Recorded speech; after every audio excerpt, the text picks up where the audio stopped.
Hello बच्चों, mission ज्ञान से मैं निशा सालवी, राजस्थान सरकार एवं वेदांता के CSR इनिशिएटिव कक्षा में आप सभी का स्वागत करती हूं। तो बच्चों 12th क्लास का हमारा 13 चैप्टर चल रहा है। हमने उसके बहुत सारे पार्ट्स पढ़ लिए हैं, जिसमें कि बेसिकली हमने ग्रोथ हार्मोन पढ़ लिए हैं, हमने ऑक्सिन पढ़ लिया, हमने साइटोकाइनिन पढ़ लिया, हमने जिबरेलिन पढ़ लिया। आज हम देख रहे हैं हमारा इथाइलिन, जो कि भाग 8 के अंतर्गत आता है।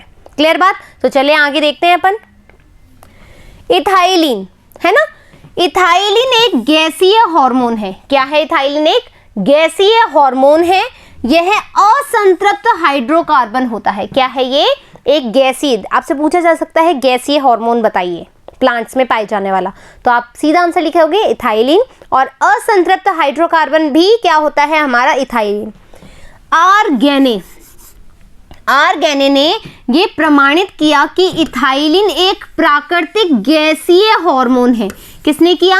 आर्गेने ने। देखो बच्चों, सारे साइंटिस्ट का नाम लिख लेना प्लीज। यह पादप के सभी अंगों द्वारा संश्लेषित होता है, मतलब ये पादप के सभी अंगों द्वारा क्या होता है? सिक्रीट होता है। फलों के परिपक्वन, इंपॉर्टेंट, फलों के राइपनिंग में और वृद्धि को उद्दीपित करती है। सामान्यतः इसकी उच्च सांद्रता पत्तियों, सुषुप्त कलिकाओं व पुष्पों में पाई जाती है। सबसे अधिक सांद्रता कहाँ पाई जाएगी? ये हमें बताता है। फलों के परिपक्वन के साथ साथ इसका निर्माण भी बढ़ जाता है। जैसे जैसे फूड राइपनिंग होती है, इथाइलिन जो है ज्यादा से ज्यादा प्रोडक्शन होता है, उसका ज्यादा से ज्यादा बनती जाती है। इथाइलिन गैसीय पदार्थ है।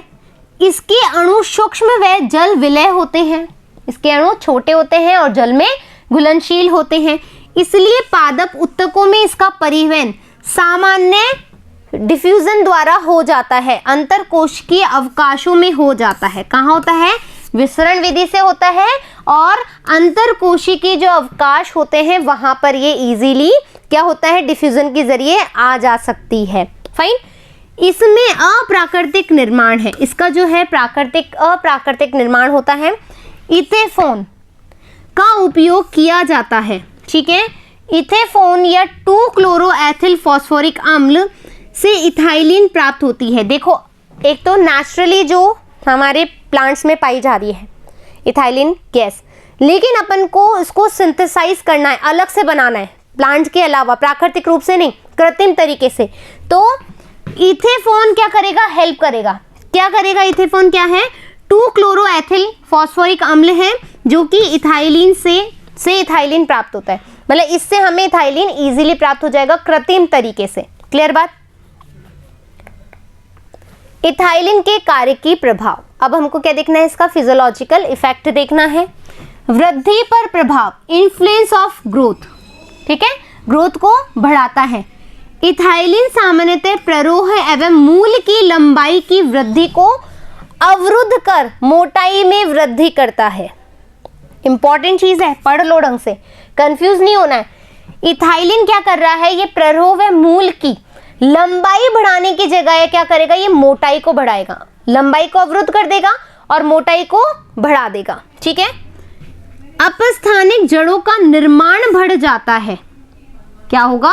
जो अपस्थानिक जड़ है ना, हमने पढ़ी है प्राथमिक मूल, अपस्थानिक मूल और जकड़ा मूल, ये हमने पढ़ी है, हाँ है ना। अपस्थानिक जड़ों का निर्माण बढ़ जाता है और पादप क्षैतिज वृद्धि करने लगता है। ठीक है। फलों का पकना। बच्चों, फ्रूट राइपनिंग में इथाइलिन का सच में बहुत ज्यादा रोल है। आपसे सीधा सीधा क्वेश्चन आए तो इथाइलिन ही करके आना है अपन को। ठीक है। फलों को प्राकृतिक परिपक्वन में इथाइलिन का महत्वपूर्ण योगदान होता है। इथाइलिन के प्रभाव से कुछ जीन सक्रिय होकर के ऐसे एंजाइम का संश्लेषण करते हैं जो फल को पकाने में हेल्प करता है। ठीक है। ऐसे फलों का जो क्लाइमेट्रिक फल है, ठीक है, क्लाइमेट्रिक फ्रूट्स क्या है? ऐसे फलों का क्लाइमेट्रिक फ्रूट कहते हैं जो पकने के समय इथाइलिन उत्पन्न करते हैं। एक बात सुन लो, ये एक फ्रूट है, ये क्या हो रहा है? परिपक्व हो रहा है। और आपको पता है कि जब फ्रूट परिपक्व होगा तो इसमें इथाइलिन भी ज्यादा होगा ना, इथाइलिन का प्रोडक्शन भी ज्यादा होगा। इथाइलिन को ज्यादा बढ़ाएंगे, इथाइलिन को बढ़ाएंगे तो इनको हम क्या बोलेंगे? क्लाइमेट्रिक फूड, क्लाइमेट्रिक फल, ठीक है, क्लाइमेट्रिक फल। पुष्पन पर प्रभाव, और आपको ये भी पता है कि कभी कभी जब हम पपाया लेते हैं या कुछ ऐसा आम ले लेते हैं, है ना, कुछ ऐसे फ्रूट्स लेते हैं जैसे कैरी ले ली या फिर केला ले लिया या फिर पपाया ले लिया, तो हमारे जो बड़े हैं वो क्या करते हैं, उनको पेपर में बांध देते हैं या फिर पेपर के खूब सारे टुकड़े करके उसको एक बक्से में, जो बॉक्स होता है ना, कार्टून जिसको हम कहते हैं, कार्टून बॉक्स जो होता है, उसमें पैक कर देते हैं और धागे से बांध करके एक तरफ रख देते हैं कुछ दिनों के लिए। या फिर जो हमारा वो होता है ना सीताफल, जो मेरा फेवरेट है बहुत ज़्यादा, सीताफल जो है मेरे को बहुत ज़्यादा पसंद है, बहुत ज़्यादा पसंद है, ठीक है। मैं स्पेशली वेट करती हूँ दिवाली वाले सीज़न का, जब सीताफल आता है।